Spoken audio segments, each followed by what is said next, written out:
Have you ever been sitting in your favorite spot, enjoying a quiet morning, maybe sipping your drink or watching the birds outside, when suddenly your phone lights up with a message from one of your kids who hasn't spoken to you in weeks or even months?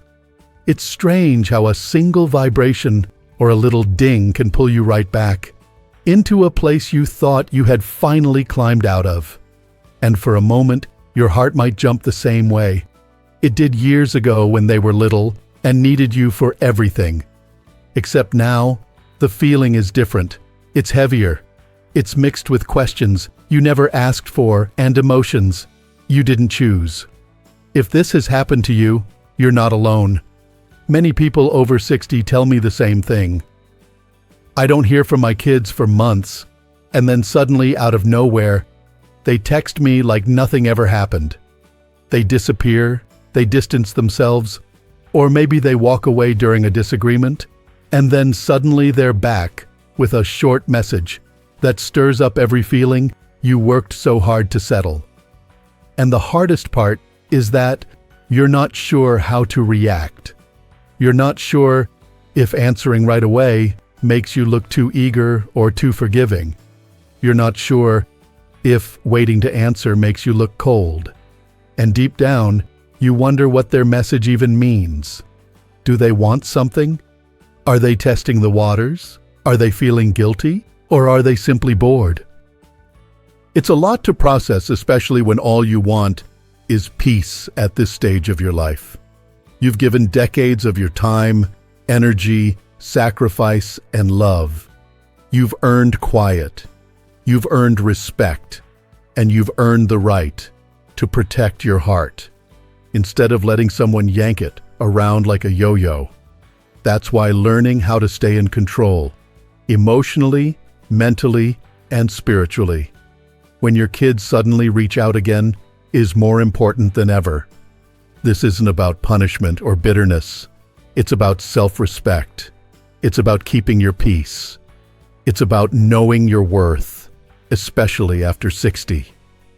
When your peace matters more than someone else's mood swings.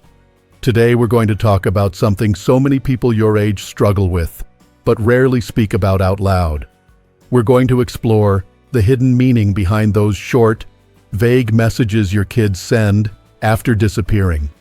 Messages like, "Hey," or "Hope you're good," or "Just checking in."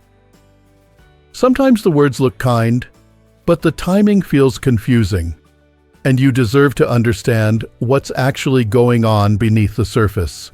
Not so you can fight them, but so you can protect yourself. So you can respond in a way that honors your heart and keeps you from falling back into old patterns that left you drained. You might not realize it, but the moment your child reaches out after a long absence, there's a shift happening, a real shift. They might not even be aware of it themselves, but something in them is wondering about you, why you stopped reaching out, why you stopped reminding them you care, why you stopped trying to fix everything. And that curiosity often says more than the text itself. They may send a simple message, but behind those simple words is a mix of emotion: pride, fear, confusion, guilt, or even ego. And before you reply, it's important to understand one thing. The way you respond can shape the entire dynamic from here forward. Let's talk about the kind of messages parents often receive after a long silence. Many older parents share the same stories with me. They'll hear nothing for months, and then suddenly their phone buzzes with something so brief, so casual, that it almost feels unreal. Things like, "Hey, how you been? Just checking on you. Been thinking about you lately. Hope everything's okay." On the surface, these messages might seem sweet or harmless. But let's be honest. If everything was okay, they wouldn't have disappeared in the first place. If they had been thinking about you all that time, you would have heard from them sooner. And if they were genuinely reaching out from the heart, their message would sound very different. It would sound intentional, direct, sincere. Something like, "Mom, I'm sorry I've been distant. I miss you and I want to fix things. Or, Dad, I know we haven't talked. I'd really like to reconnect if you're open to it. When someone cares, they communicate with care. When someone regrets pulling away, they communicate with honesty.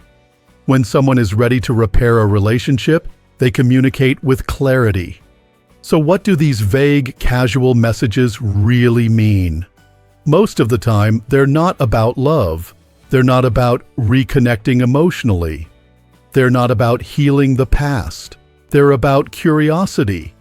They're checking to see whether you're still available, whether you're still attached, whether you're still waiting for them to come back.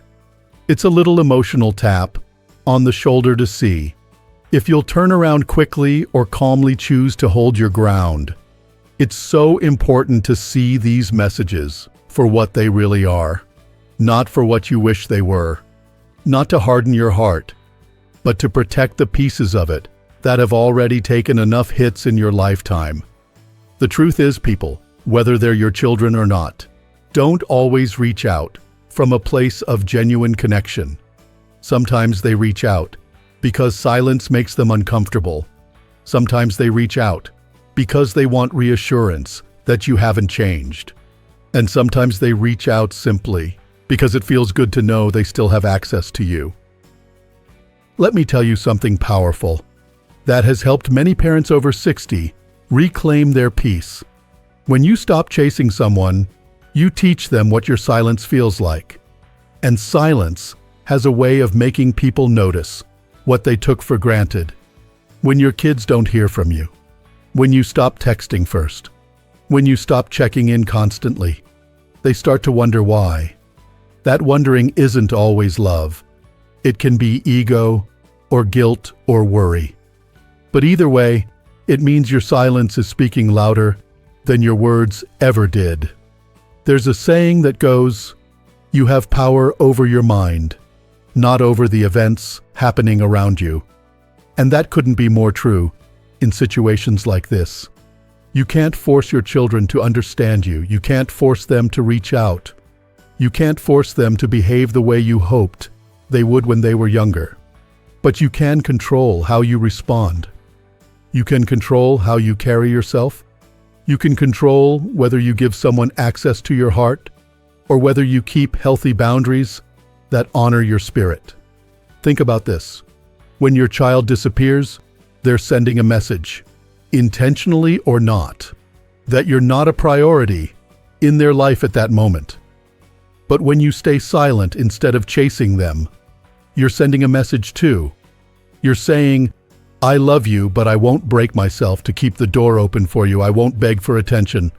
I won't let myself be taken for granted." And that message carries strength. It carries dignity. It carries truth. So when you get that sudden text, before you do anything, before you respond, before you overthink, before you let your emotions run wild, take a quiet breath and remind yourself that you are allowed to move slowly. You are allowed to protect your heart. You are allowed to respond in a way that keeps you in control, not in chaos. And as we move forward into what those messages really mean beneath the surface, we're going to look even deeper into what drives this behavior and why your calm confidence matters more than ever at this stage of your life. You know, something interesting happens when you take a moment to sit with your feelings before responding to a sudden message from your kids. When you've lived long enough, you start to realize that silence is not empty. Silence is full of answers. And sometimes your quiet strength reveals truths that the other person would rather ignore. The moment your children notice, you're no longer the one keeping the relationship alive all by yourself. It stirs something inside them. It makes them wonder if something has changed, if you have changed. And that curiosity often becomes the spark behind that unexpected text. Now let's talk about the deeper layer behind all of this. The emotional game of balance, control, and connection that often shows up in relationships, especially between parents and adult children. You may not think of it as a game, because you're not trying to win anything. You're just trying to keep peace, to stay connected, to show love, and to feel respected. But sometimes, without even realizing it, your kids fall into patterns that have more to do with emotions than with love. These patterns are shaped by pride, habits, guilt, or even the fear of admitting they were wrong.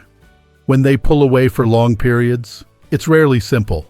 Maybe they're overwhelmed with their own life and feel embarrassed to say so.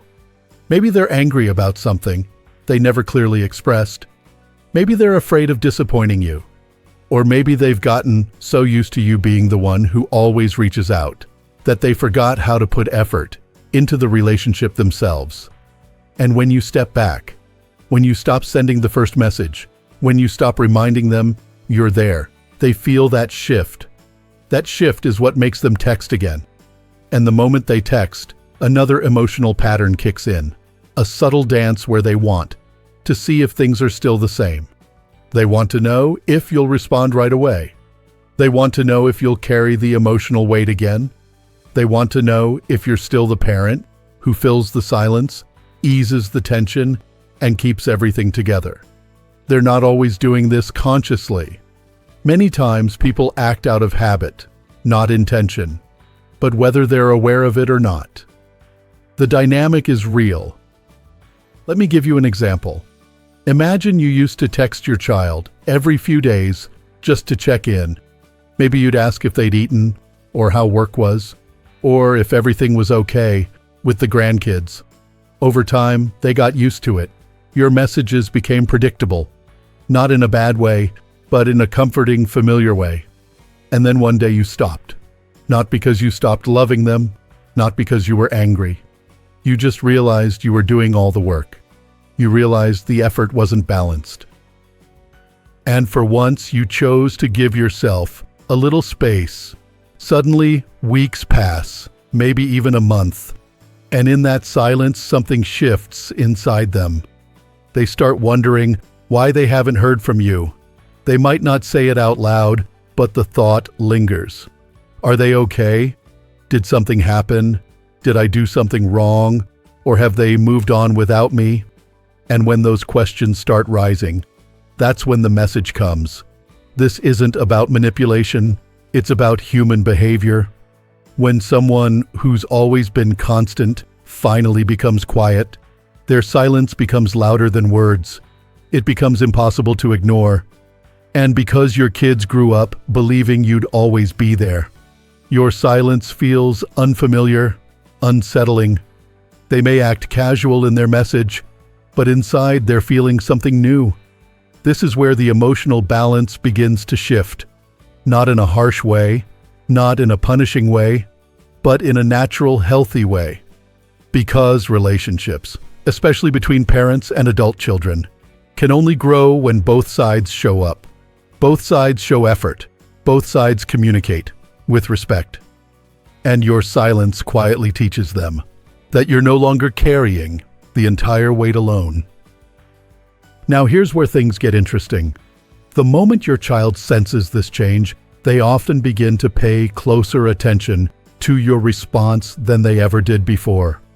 They watch the timing, the tone, the length, the energy behind your reply. They may not admit it, but they feel it. Because deep down, everyone wants to know they matter. Everyone wants to feel valued. And when they see that your whole world doesn't revolve around them anymore, it catches them off guard. Some parents tell me that after they waited before responding, their kids started asking more questions than usual. Things like, "Everything okay?" or "You've been quiet?" or "Is something wrong?" What's actually happening is that your calm, measured response challenges their assumptions. It shows them that you're not sitting by the phone waiting. You're living, you're thinking, you're choosing how to respond instead of reacting emotionally. And that brings us to something incredibly important. The way you respond can either reinforce old patterns or create new, healthier ones. You are not responsible for fixing everything anymore. You are allowed to set the pace. You are allowed to protect your peace. So instead of rushing to type back a long message filled with explanations, emotions, or questions, you can choose a different kind of reply, one that is kind but steady, warm but calm, open but not overgiving. Imagine this. They text, "Hey, how are you?" And instead of pouring your heart out or asking where they've been, you simply reply, "I'm doing well. Hope you're doing okay too." That simple sentence carries a strength that is gentle but unmistakable. It tells them you're fine. It tells them you're steady. It tells them you're not holding resentment, but you're also not rushing to reopen old wounds. It shows them that your happiness doesn't depend on their message, even if you appreciate hearing from them. The beauty of this kind of response is that it leaves room for them to step up. When you don't over-explain, they have space to open the conversation if they truly want to. When you don't crowd the moment with emotional weight, they can decide whether they're ready to put in true effort. And if they don't, that speaks volumes.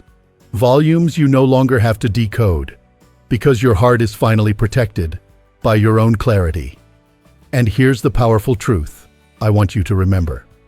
You don't need to respond instantly to prove you love your children. Love doesn't demand urgency. Respect doesn't require rushing.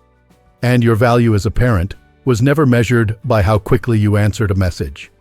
Your worth existed long before smartphones, long before text messages, long before these modern patterns of communication-complicated relationships.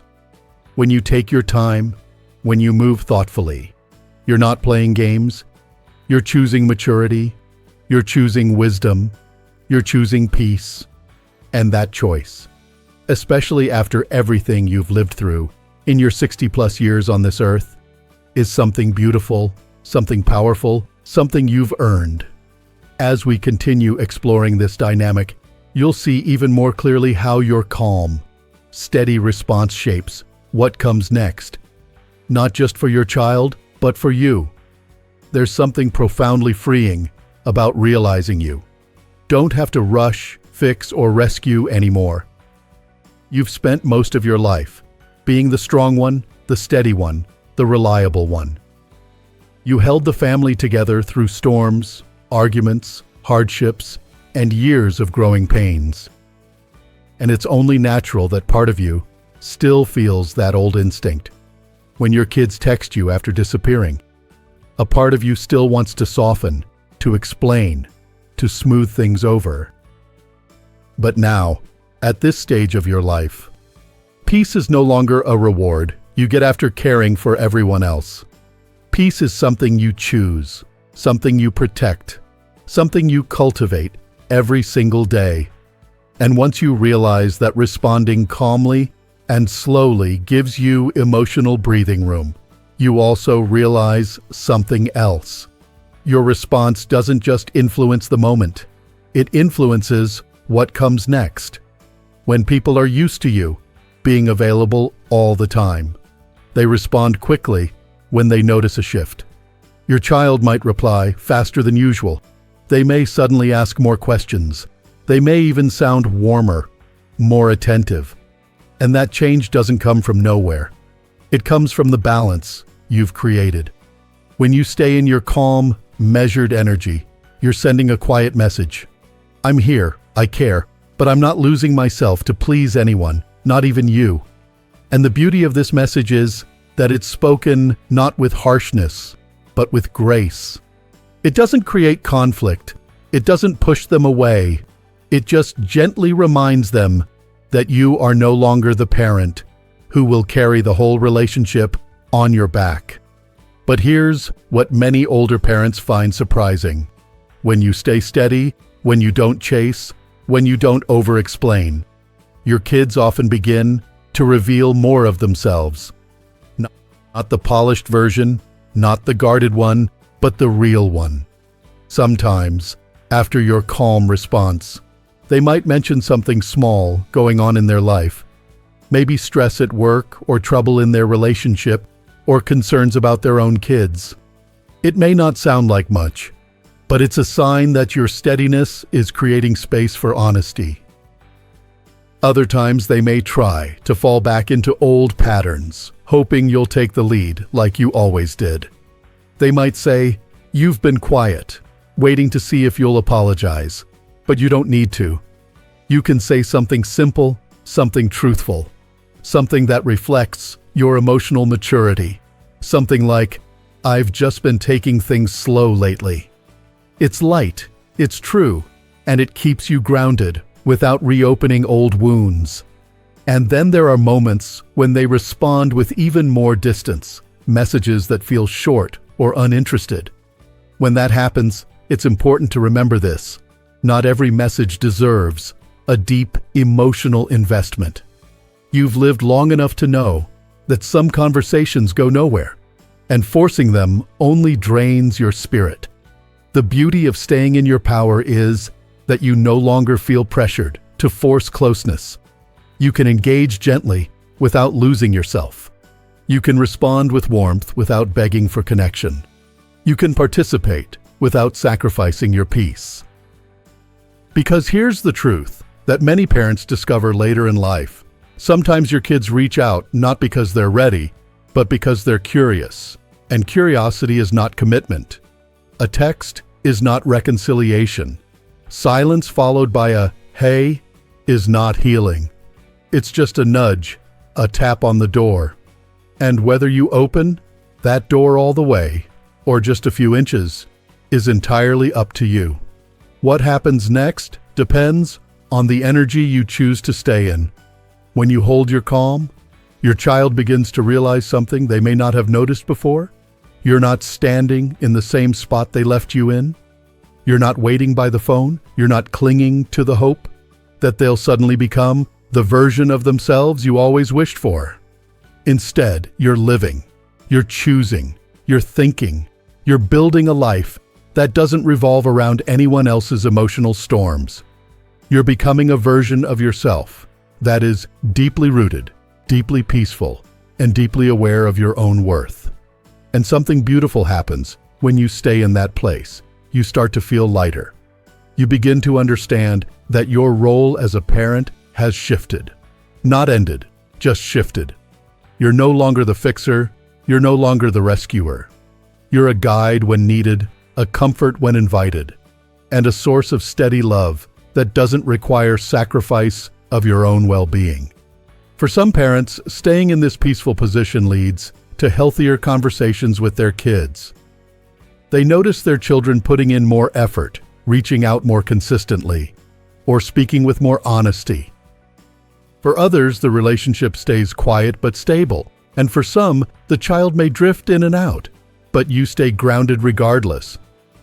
And that steadiness, that sense of self-respect, becomes the anchor that protects you from emotional whiplash.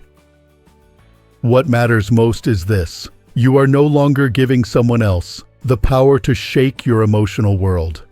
You are no longer letting a single text undo months of healing.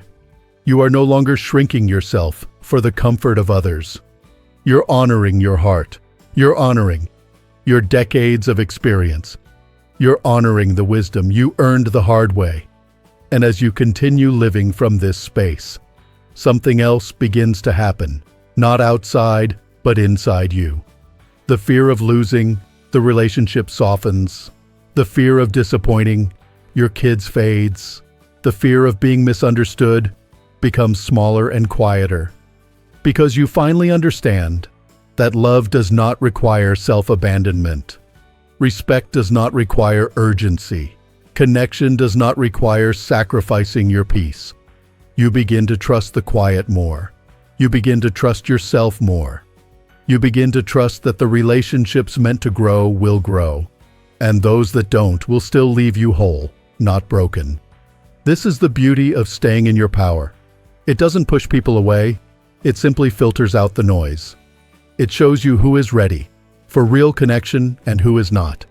It frees you to live your life without emotional chains. And at this age, freedom is everything. Not just physical freedom, but emotional freedom. The freedom to enjoy your mornings, your hobbies, your rest, your quiet afternoons, without waiting for someone else to validate your worth. Before we close, I want you to hear something clearly. You have nothing left to prove. Not to your kids, not to anyone. You raised them with the tools you had. You gave them the best you could. And now, your responsibility is no longer to carry every emotional burden. They must carry their share too. So if your kids text you after leaving, respond with grace, but protect your heart. Answer with warmth, but keep your balance. Stay open, but not exposed. And most importantly, continue being the version of yourself that you've worked so hard to become. Calm, steady, wise, and grounded. You deserve relationships that bring peace, not anxiety. You deserve conversations that lift your spirit, not drain it. You deserve a life that feels full, not dependent on someone else's unpredictable behavior.